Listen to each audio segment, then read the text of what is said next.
ပြည်သူ300ကျော်ကိုကယ်ထုတ်နိုင်ခဲ့ပြီးတော်လှန်ရေးရဲဘော်12ဦးကြာဆုံးခဲ့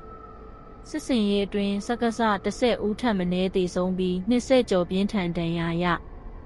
ညောင်လေးပင်တွင်စစ်တပ်ကဒဇခံအဖြစ်ဖမ်းဆီးထားသောပြည်သူများကိုကယ်ထုတ်စဉ်တိုက်ပွဲဖြစ်ပွားပြီးစစ်သား10ဦးသေဆုံးကတော်လှန်ရေးရဲဘော်12ဦးကြာဆုံးပြည်သူ300ကျော်ကိုဘေးကင်းစွာကယ်ထုတ်နိုင်ခဲ့ပဲခူးတိုင်းညောင်လေးပင်မြို့နယ်တွင်အကြမ်းဖက်စစ်တပ်ကဒဇခံအဖြစ်ဖမ်းဆီးထားသောပြည်သူများကိုကယ်ထုတ်စဉ်တိုက်ပွဲဖြစ်ပွားပြီးစစ်သား10ဦးသေဆုံးကတော်လှန်ရေးရဲဘော်12ဦးကြာဆုံး၍ပြည်သူ300ကျော်ကိုဘေးကင်းစွာကယ်ထုတ်နိုင်ခဲ့ကြောင်းအမှတ်နှစ်စစ်စင်ရေးနယ်မြေကထုတ်ပြန်သည်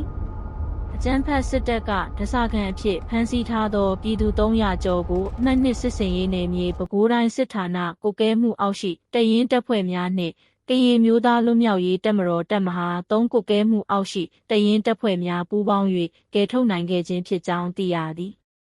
အဆိုပါစစ်စင်ရေးကိုပဲခူးတိုင်းစစ်ဌာနဗျူဟာ25ကွပ်ကဲမှုအောက်ရှိ3902တပ်ရင်း Spring Warriors တပ်ရင်းအထူးကွန်မန်ဒိုတပ်ရင်းဗျူဟာ26ကွပ်ကဲမှုအောက်ရှိတော်ဝင်တောင်းတပ်ရင်းတောကြီးကန်းတပ်ရင်း3903တပ်ရင်းခလာကွန်မန်ဒိုတပ်ဖွဲ့များခလာတပ်ရင်းခုနတပ်ရင်း9နှစ်ဒရုန်းတပ်ဖွဲ့များပူးပေါင်းပြီးပြည်သူကိုကယ်ထုတ်သောစစ်စင်ရေးအဖြစ်ဆောင်ရွက်ခဲ့ခြင်းဖြစ်ကြောင်းသိရှိရသည်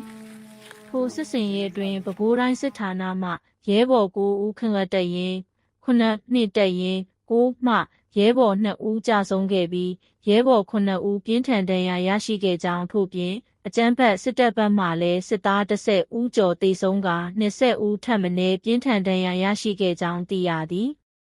တော်လှန်ရေးတပ်ဖွဲ့များကပြည်သူ300ကျော်ကိုထိခိုက်မှုမရှိဘေးကင်းစွာဖြင့်ပြည်သူ့ကာကွယ်ရေးတပ်ဖွဲ့ဝင်များနှင့်ကရင်မျိုးသားလွတ်မြောက်ရေးတပ်မတော်ပူးပေါင်းတပ်များကလွတ်မြောက်ရာဒေသများသို့ကူညီပို့ဆောင်ပေးခဲ့ကြောင်းသိရှိရသည်အကြမ်းဖက်စစ်တပ်သည်မတ်လ9ရက်နေ့နံနက်9နာရီဝန်းကျင်ခန့်တွင်တပ်မ89ဦးဆောင်သောအင်အား100ပါစစ်ကြောင်း၄ကြောင်းကကာမီကာဇေလက်နက်ကြီးဒရုန်းနှင့်လေယာဉ်များအသုံးပြုကာပဲခူးတိုင်းညောင်လေးပင်မြို့နယ်အတွင်းရှိရေတွင်းကုန်းခရုကုန်းနှင့်ကျောင်းကုန်းကျေးရွာများသို့စစ်ကြောင်းထိုးဝင်ရောက်ခဲ့ပြီးပြည်သူ300ကျော်ကိုဒဇခံအဖြစ်ဖမ်းဆီးကာကလေး3ဦးကိုဝင်ဆောင်အမျိုးသမီး1ဦးနှင့်တက်ကြီးရွယ်ဦးများအပါအဝင်အပြစ်မဲ့ပြည်သူ40ဦးကျော်ကိုညှဉ်းပန်းနှိပ်စက်ခြင်းတပ်ဖြတ်ခဲ့ခြင်းဖြစ်ကြောင်းသိရသည်ရွာတော့ကလည်းသိလိုက်ကြတာလောကလေးလူငယ်တွေကတော့ကောင်းပါလေတော့တော့ဘူး